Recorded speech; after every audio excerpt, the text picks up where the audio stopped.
Hello friends, welcome to my channel. ये एक series है एक्सेल के कोर्स की, from beginner to advance level. इसमें हम शुरू करेंगे एक्सेल के इंटरफेस के बारे में, जो आपको एक्सेल का बेसिक लेआउट समझाने में मदद करेगा। अगर आप एक्सेल में नए हैं तो ये वीडियो आपके लिए काफ़ी हेल्पफुल होगा। इससे हम देखते हैं कि एक्सेल विंडो का हर पार्ट कैसे काम करता है और कैसे अपने आप को एफिशिएंटली ऑर्गेनाइज कर सकते हैं। जब आप एक्सेल ओपन करते हैं तो सबसे पहले जो स्क्रीन आप देखते हैं उसे हम एक्सेल इंटरफेस कहते हैं। ये इंटरफेस आप अपने आप में काफ़ी ऑर्गेनाइज्ड है, जहाँ हर चीज़ अपनी प्लेस पर होती है ताकि आप इजीली काम कर सकें। सबसे पहले बात करते हैं वर्कबुक की। एक्सेल में एक वर्कबुक का मतलब है एक फाइल जिसमें मल्टीपल वर्कशीट्स होते हैं। आप हर वर्कबुक में कई शीट्स बना सकते हैं और हर शीट पे अलग अलग डेटा रख सकते हैं। आपको बॉटम में वर्कशीट टैब्स मिलेंगे, जहाँ आप इजीली एक शीट से दूसरी शीट पर स्विच कर सकते हैं। यहाँ पे अभी एक ही शीट है, शीट 1, जो इसका बायो डिफॉल्ट नेम होता है एक्सेल में। आप ऐसे यहाँ से मल्टीपल शीट्स क्रिएट कर सकते हैं, लाइक दिस। अब बात करते हैं रिबन की, जो एक्सेल के ऊपर होता है। इस पार्ट को हम रिबन बोलते हैं। रिबन में आपको टैब्स मिलते हैं, जैसे home, insert, page layout, formulas, data etcetera. हर टैब के अंदर ग्रुप्स होते हैं जो रिलेटेड कमांड्स को एक साथ ग्रुप करके रखते हैं। जैसे कि फॉर एग्जांपल होम टैब में clipboard, font, alignment, number, styles, cells etcetera.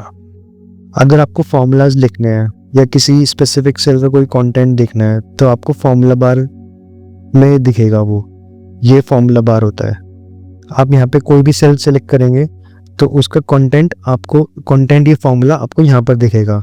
For example अगर A1 सेल को आप सेलेक्ट करते हैं और उसमें कोई फॉर्मूला या वैल्यू है, फॉर एग्जांपल ABC, तो आप यहाँ पे आपको कंटेंट दिखेगा उसको। अगर यहाँ पे फॉर्मूला होता, फॉर एग्जांपल मैं एक रैंडम फॉर्मूला डालता हूँ आज की डेट का,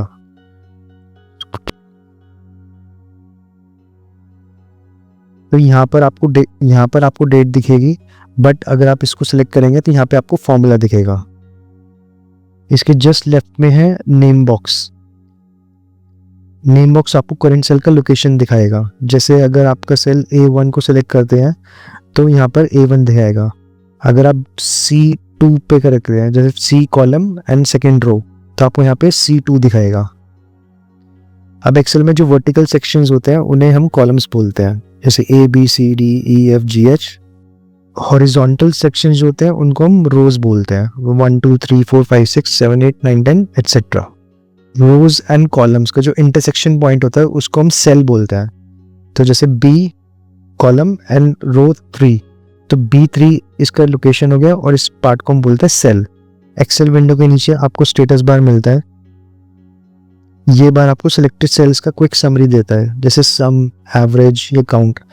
अगर आप मल्टीपल सेल सेलेक्ट करते हैं तो स्टेटस बार में उनका सम या एवरेज ऑटोमेटिकली शो हो जाता है।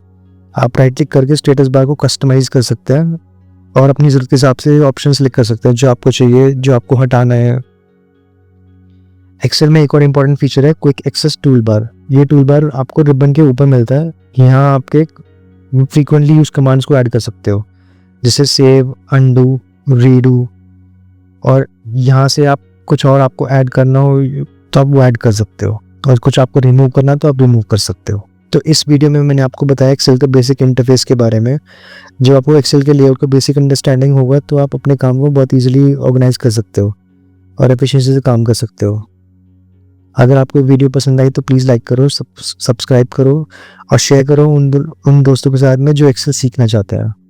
नेक्स्ट लेक्चर में हम देखेंगे कि जो डेटा है जिस पे हम काम करेंगे बाकी सारी वीडियोस पे। Thank you.